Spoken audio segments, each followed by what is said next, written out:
amazing Dean Fraser live in the studio, saxophonist at large, and I gotta tell you, amazing musician. And of course, every time I hear him play, it's just absolutely magical, absolutely amazing. And of course, No Woman No Cry, Bob Marley, Robert Nesta, Gong Marley, and of course Dean Fraser, my very special living legend inside my old school Thursday today. And of course, it is most definitely my honor to have you in my studio. So you're playing the saxophone, and you do it with such ease, though, Uncle Dean.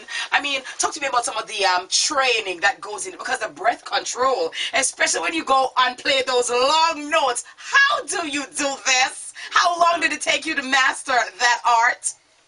Oh, well, the teacher is a man where, you know, show you say, look, you have to breathe properly. That's one of the first thing you learn when you pick up the wind instrument. Yes. You have to learn to breathe in the instrument and breathe properly. And because, you know, you go to school and them say, take a deep breath and back up.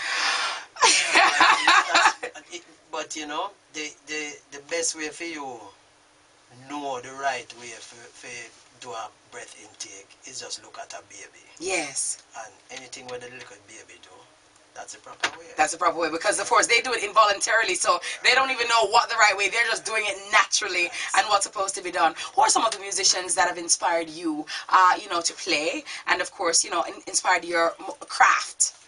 Why, you know, I am really honored and really feel good for, as a young musician of the 70s. You understand? Because, you know, we have and had so many great musicians, saxophone players especially, instrumentalists in general, that, you know, it was a real hard for you not to want to learn something as a young musician.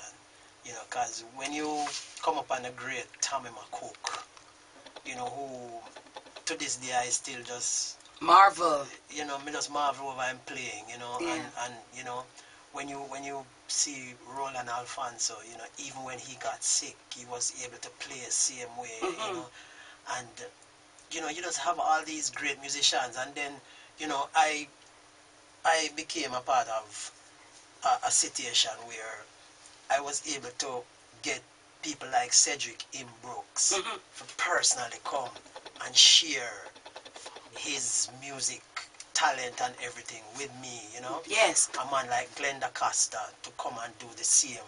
And I mean, these people, even the sound alone on their instrument was something for you to really, you know, grasp at, you know. Me want to sound like them, man. You know, me want to play like the musicians. And then outside of that, you know, of course, you know, we listen to North American, you know, musicians who, you know, people like Wilton Fedler, you know, from Jazz Crusaders, and then, of course, you know, the great John Coltrane, the Charlie Parkers, all of that, you know, this is to really, you know, broaden your scope as a young musician and make you learn to listen. Yes. That is also a very important thing as a musician. You know?